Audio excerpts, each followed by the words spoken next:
Hello students, DCET document verification ಗೆ ಯಾವುದೆಲ್ಲ documents ಗಳು ಬೇಕು ಅನ್ನೋಂತ ಇನ್ಫಾರ್ಮೇಶನ್ ಕೊಡೋ ವಿಡಿಯೋ ಇದಾಗಿದೆ. ಸೊ ಫಸ್ಟ್ ಗೆ ನಿಮಗೆ ಅಪ್ಲಿಕೇಶನ್ ಫಾರ್ಮ್ ಪ್ರಿಂಟ್ ಔಟ್ ಇರಬೇಕಾಗುತ್ತೆ. ಆಲ್ ಟಿಕೆಟ್ ಅಲ್ಲಿ ನಿಮ್ದು ಇನ್ವಿಜಿಲೇಟರ್ ಅವ್ರದ್ದು ಸಿಗ್ನೇಚರ್ ಇರಬೇಕು. ಈಗಾಗಲೇ ರಿಸಲ್ಟ್ಸ್ ಬಂದಿದೆ, ರಿಸಲ್ಟ್ ಶೀಟ್ ನ ಪ್ರಿಂಟ್ ಔಟ್ ತಗೊಳ್ಳಿ.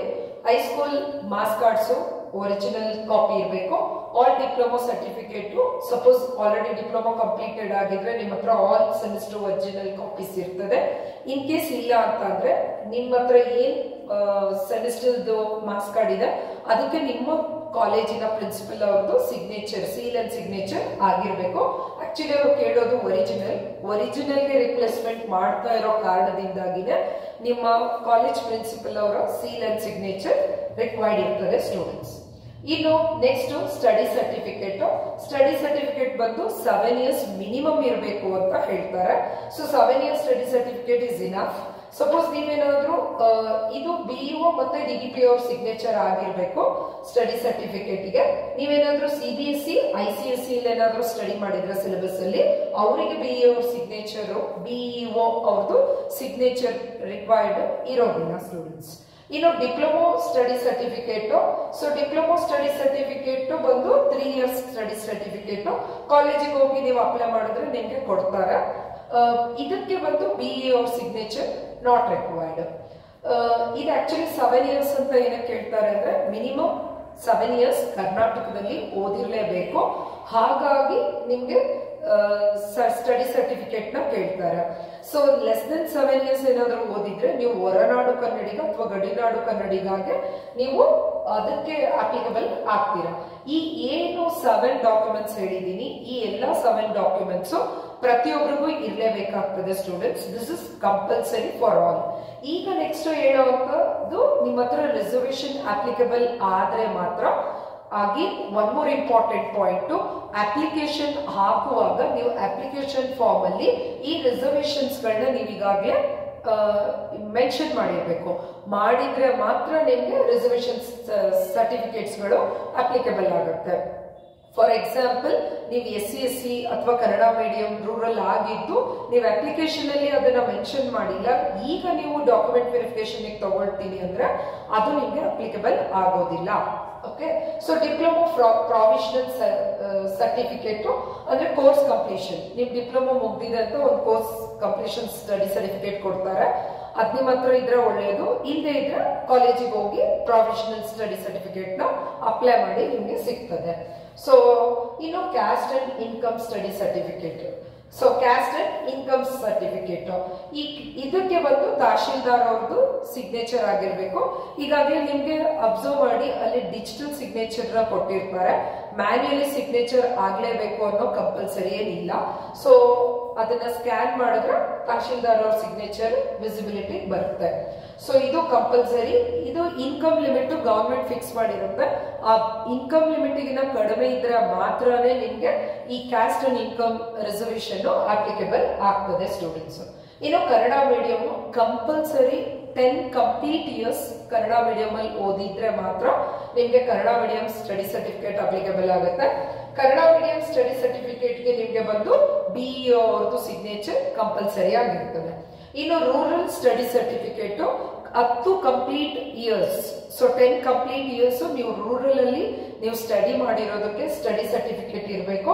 ಇದಕ್ಕೆ ಕೂಡ ನಿಮ್ಗೆ BEO ಅವ್ರದ್ದು ಸಿಗ್ನೇಚರ್ ಆಗಿರ್ಲೇಬೇಕಾಗಿರ್ತದೆ. ಓಕೆ, ಸೊ ಇನ್ನು ಹೈದರಾಬಾದ್ ಕರ್ನಾಟಕ ಸರ್ಟಿಫಿಕೇಟ್. ಸೊ ಇದು ಯಾರಿಗೆ ಅಪ್ಲಿಕಬಲ್ ಆಗುತ್ತೆ, ಇದಕ್ಕೆ ರಿಲೇಟೆಡ್ ಡಾಕ್ಯುಮೆಂಟ್ ಇದೆ. ಸೊ ನೀವು ಹೈದರಾಬಾದ್ ಕರ್ನಾಟಕ ಸ್ಟಡಿ ಸರ್ಟಿಫಿಕೇಟ್ ತಗೋಬೇಕು.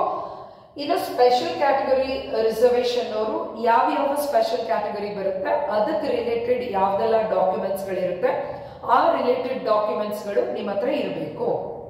ಓಕೆ, ಸೊ ಇನ್ನು ಸ್ಪೆಷಲ್ ಕ್ಯಾಟಗರಿ ರಿಸರ್ವೇಶನ್ ಅವ್ರು ಯಾರಿದ್ದೀರಾ, ನೀವು ಡಾಕ್ಯುಮೆಂಟ್ ವೆರಿಫಿಕೇಶನ್ ಗೆ ಕಂಪಲ್ಸರಿ ಬ್ಯಾಂಗ್ಳೂರ್ಗೆ ಹೋಗ್ಬೇಕಾಗುತ್ತೆ. Other than special category students ನಿಮ್ಮ ನಿಯರ್ ಬೈ ಯಾವ್ದೆಲ್ಲ ಪ್ಲೇಸಸ್ ಗವರ್ಮೆಂಟ್ ಪಾಲಿಟೆಕ್ನಿಕ್ ಮತ್ತೆ ಏಡೆಡ್ ಕಾಲೇಜಸ್ ಇದೆ, ಈಗಾಗಲೇ ನಿಮ್ಗೆ ಎಲ್ಲಿ ಡಾಕ್ಯುಮೆಂಟ್ ವೆರಿಫಿಕೇಶನ್ ನಡೆಯುತ್ತೆ ಅನ್ನೋ ಲಿಸ್ಟ್ ನ ಕೊಟ್ಟಿದ್ದಾರೆ. ಆ ಲಿಸ್ಟ್ ನ ನಾನು ಈಗಾಗಲೇ ವಿಡಿಯೋನ ಪ್ರೊವೈಡ್ ಮಾಡಿದ್ದೀನಿ. ಇದೇ ಡಿಸ್ಕ್ರಿಪ್ಷನ್ ಬಾಕ್ಸ್ ಅಲ್ಲಿ ಅದರ ಲಿಂಕ್ ಇರುತ್ತೆ. ಸೊ ನೀವಲ್ಲಿ ಚೆಕ್ ಮಾಡಿದ್ರೆ ನಿಮ್ಗೆ ಆ ಕಾಲೇಜ್ಗಳಿಗೆ ಹೋಗ್ಬಿಟ್ಟು ನೀವು ಡಾಕ್ಯುಮೆಂಟ್ ವೆರಿಫಿಕೇಶನ್ ಮಾಡಿಸ್ಕೋಬೇಕು. ಸ್ಪೆಷಲ್ ಕ್ಯಾಟಗರಿ ಅವ್ರು ಮಾತ್ರ ಕಂಪಲ್ಸರಿ ಬ್ಯಾಂಗ್ಳೂರ್ಗೆ ಹೋಗ್ಬಿಟ್ಟು ನೀವು ಅಲ್ಲೇನೆ ಡಾಕ್ಯುಮೆಂಟ್ ವೆರಿಫಿಕೇಶನ್ ನ ಮಾಡಿಸ್ಕೋಬೇಕು. ಓಕೆ, ಬ್ಯಾಂಗ್ಳೂರ್ ಮಲ್ಲೇಶ್ವರಂ ಅಲ್ಲಿ ಏನಿದೆ ಸೊ ಅದರದ್ದು ಕಂಪ್ಲೀಟ್ ಡೀಟೇಲ್ಸ್ ನ ನಿಮ್ಗೆ ಡಿಸ್ಕ್ರಿಪ್ಷನ್ ಬಾಕ್ಸ್ ಅಲ್ಲಿ ಕೊಟ್ಟಿರ್ತೀನಿ. ಯಾರೆಲ್ಲ ಸ್ಪೆಷಲ್ ಕ್ಯಾಟಗರಿಗೆ ಬರ್ತೀರಾ, ಫಿಸಿಕಲಿ ಡಿಸೇಬಲ್ಡ್ ಅವ್ರಿಗೆ 1st of July ನೀವು ಹೋಗ್ಬೇಕು. ಯಾಕಂದ್ರೆ ನಿಮ್ಮ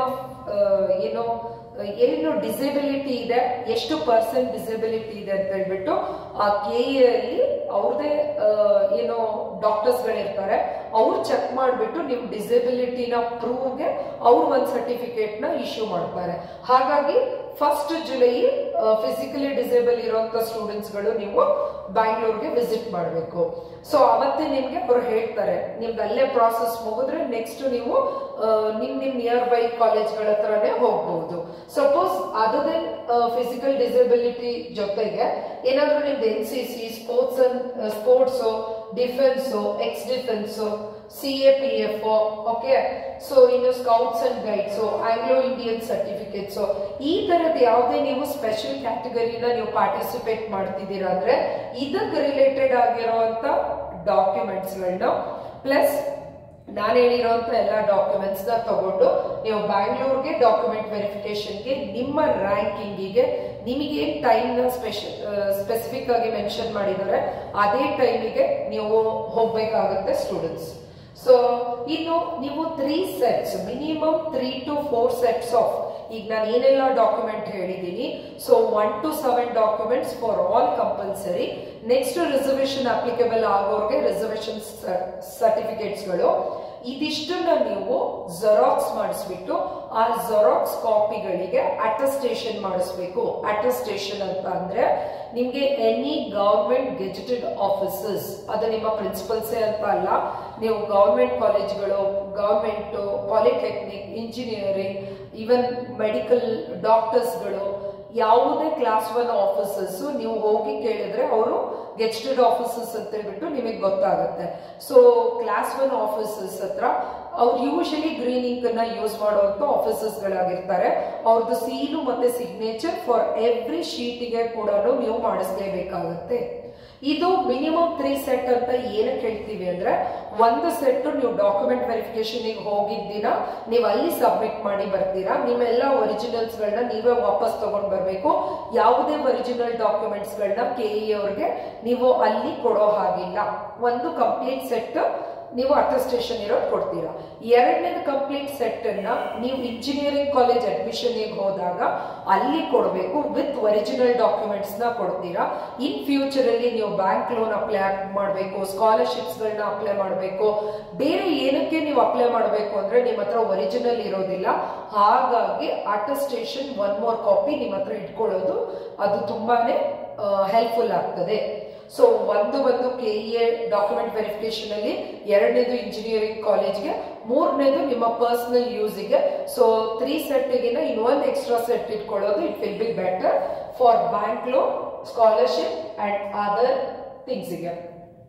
ಆಬ್ವಿಯಸ್ಲಿ ಇದನ್ನೇನು ಅವ್ರು ಮೆನ್ಷನ್ ಮಾಡಿಲ್ಲ, ಬಟ್ ಇಟ್ಕೊಂಡು ಹೋಗಿ, ನೆಸೆಸಿಟಿ ಆದ್ರೂ ಆಗಬಹುದು.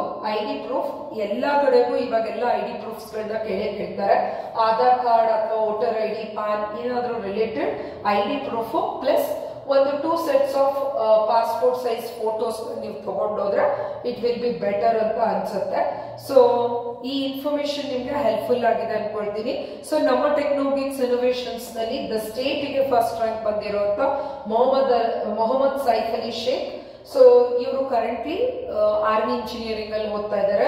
Not only Mohammed Saif Ali Sheikh, within 100 ಒಳಗಡೆ totally 4 students, Renuka, Syamal Srujan, C Mohan Babu, Mohammed Jain. So ಇವ್ರುಗಳು ಬಂದಿರುವಂತದ್ದು. ಸೊ ಇದ್ರ ಜೊತೆಗೆ ನಮ್ಮ ಸ್ಟಾಟಿಸ್ಟಿಕ್ಸ್ ಹೇಳೋದಾದ್ರೆ ಬಿಲೋ 100 ಒಳಗೆ 4 ಸ್ಟೂಡೆಂಟ್ಸ್, ಬಿಲೋ 500 ಒಳಗೆ 21, ಬಿಲೋ 1000 ರ್ಯಾಂಕಿಂಗ್ ಒಳಗಡೆ 41 ಸ್ಟೂಡೆಂಟ್ಸ್, ಬಿಲೋ 1500 ಒಳಗಡೆ 64 ಸ್ಟೂಡೆಂಟ್ಸ್, ಬಿಲೋ 2000 ರ್ಯಾಂಕಿಂಗ್ ಒಳಗಡೆ 88 ಸ್ಟೂಡೆಂಟ್ಸ್, ಬಿಲೋ 2500 ಒಳಗೆ 112 ಸ್ಟೂಡೆಂಟ್ಸ್, ಬಿಲೋ 3000 ರ್ಯಾಂಕಿಂಗ್ ಒಳಗಡೆ ಸೊ 139 ಸ್ಟೂಡೆಂಟ್ಸ್. ಸೊ 2023 ಅಲ್ಲಿ ಇರುವಂತ ಸ್ಟ್ಯಾಟಿಸ್ಟಿಕ್ಸ್ ಇದಾಗಿದೆ ಸ್ಟೂಡೆಂಟ್ಸ್. ಸೊ ನಮ್ಮ ಟೆಕ್ನೋಗಿಕ್ಸ್ ಇನೋವೇಷನ್ಸ್ ನಲ್ಲಿ we are providing the best coaching classes with best quality classes with hard copy of material ಕೂಡ available ಇರ್ತದೆ. ನಿಮ್ಗೆ ಕ್ಲಾಸಸ್ ಮಿಸ್ ಆದ್ರೆ ರೆಕಾರ್ಡಿಂಗ್ಸ್ ಕೂಡ ಅವೈಲೇಬಲ್ ಇರ್ತದೆ. Thank you for watching this video. ಆದಷ್ಟು ಈ ವಿಡಿಯೋನ ನಿಮ್ಮೆಲ್ಲ ಫ್ರೆಂಡ್ಸ್ ಗಳಿಗೆ ಶೇರ್ ಮಾಡಿ students. This is Rupashri from TechnoGeeks Innovations TGI DCT Coaching Center.